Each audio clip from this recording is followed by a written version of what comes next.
Di kedalaman tempat cahaya mati sebelum sampai ke dasar, hiduplah makhluk yang seolah dilupakan evolusi. Kulitnya hampir lutsina, rahangnya pelik, gerakannya perlahan dan berhati-hati. Ini adalah jerung goblin. Ia salah satu makhluk paling pelik dan menakutkan di bumi. Jerung ini mengingatkan kita tentang laut purba. Di sana, hidupan bergerak dalam kegelapan. Saintis memanggilnya fosil hidup. Namun nelayan yang melihatnya pertama kali menyangka mereka menangkap makhluk asing. Mulutnya melesat ke depan seperti perangkap. Giginya pula seperti jarum panjang.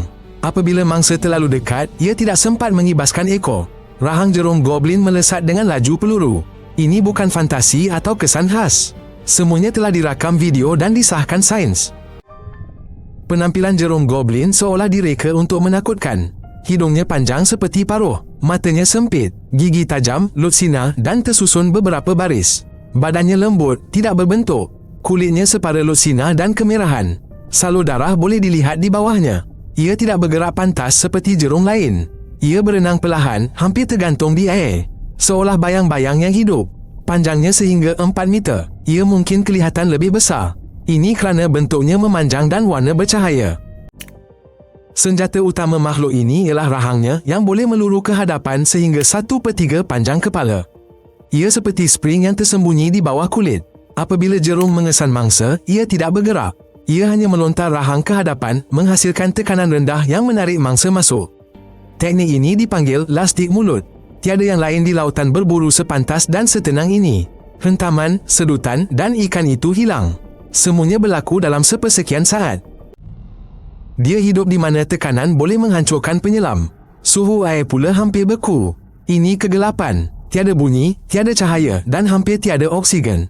Ikan jerung goblin mendiami kedalaman 200 hingga 1000 meter di sepanjang cerun dan ngarai bawah air. Juga, ia telah dilihat di pesisir Jepun, New Zealand, Portugal dan bahkan Teluk Meksiko. Di mana ikan lain tidak dapat bertahan, ia tenang hanyut. Ia jarang bergerak demi menjimatkan setiap titisan tenaganya. Hidungnya yang panjang itu bukan hiasan, tetapi sebenarnya sensor hidup. Di bawah kulitnya terdapat ratusan reseptor kecil dinamakan ampula Lorenzini. Ia mengesan medan elektrik paling lemah yang dihasilkan oleh setiap pergerakan otot. Walaupun mangsa bersembunyi dalam pasir atau pegun, jerung masih merasakan denyutannya. Ia melihat bukan dengan mata, melainkan dengan sarafnya. Apa yang lebih menakutkan? Gigi atau kebolehan rasa jantungmu dari jauh? Tuliskan di ruangan komen. Nelayan yang menariknya dari kedalaman laut sering tergamam. Ada yang diserang panik. Makhluk itu menggeliat liar. Ia membuka mulutnya. Rahangnya pula terkeluar. Rakaman itu kemudian tular di internet. Disertakan kapsion raksasa dari neraka. Sebenarnya, jerung goblin selamat untuk manusia. Ia hidup terlalu dalam sekali. Kita jarang bertemu dengannya. Tetapi ketakutan itu tetap ada. Kerana penampilannya memang serba salah. Seolah-olah evolusi telah tersilap.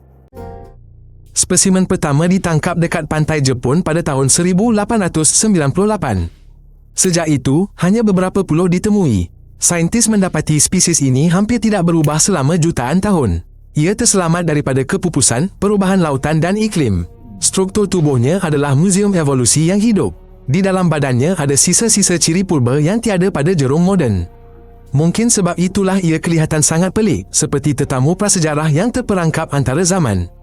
Penampilan asing, asal-usul purba dan mulut perangkap menjadikannya salah satu jerung paling misteri di planet ini.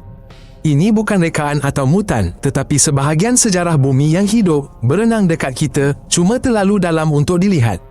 Ini saluran makhluk bumi. Langgan untuk melihat lebih banyak penemuan menakutkan. Jumpa lagi.